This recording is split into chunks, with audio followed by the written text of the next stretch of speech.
Let's play a game.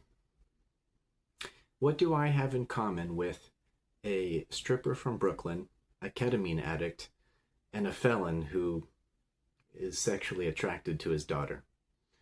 I'll give you a hint. We're all going to die.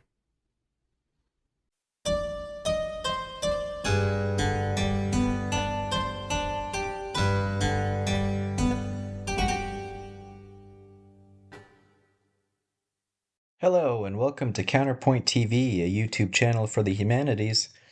In this video I'll be presenting a funeral song which I composed for myself. Yes, I wrote my own funeral song. Let me briefly explain why. For some context, we have to go all the way back to the summer of 2025. I worked for a local newspaper as a reporter and covered a story in which a group of retirees were writing their own obituaries. I thought the idea was rather intriguing. It was meant to be a healthy exercise designed to empower the individual with an element of control over one's own narrative. "I don't really want someone to tell my own story," said one participant. Furthermore, obituaries turn out to be quite useful in genealogical research. I liked the idea so much I decided to turn it up a notch and compose my own funeral song. I believe it makes a powerful statement as to who I am and leaves very little room for confusion or fast and loose interpretation.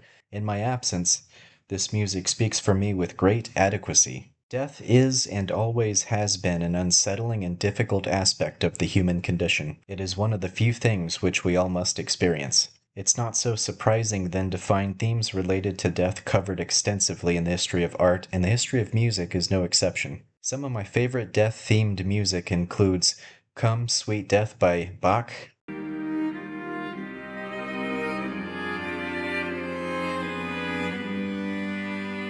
Music for the Funeral of Queen Mary by Henry Purcell,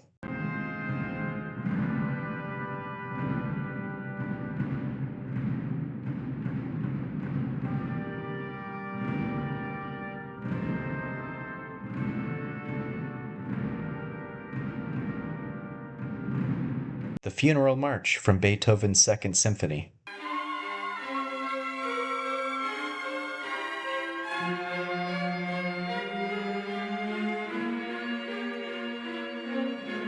and the Danse Macabre by Camille Saint-Saëns.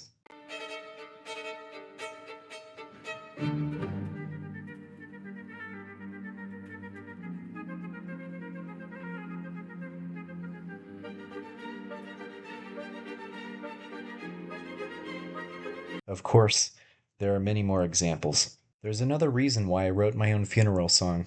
This exercise has an interesting way of altering my perspective on life. I know it will inevitably end, which begs the question, how do I want to spend the time I have left? Do I want to write lewd pop music? Do I want to create a product with war application? Do I want to swap out democracy for authoritarianism? We're all free to choose how we spend our time. Don't forget that. For my part, I'd like to treat the people around me with respect, I'd like to create some great inspirational art, and finally, I'd like to learn greater obedience to God. Trust me, I'm deeply flawed, just like the other people I mentioned in this video. I suppose that's another thing I have in common with them. Luckily, there's hope.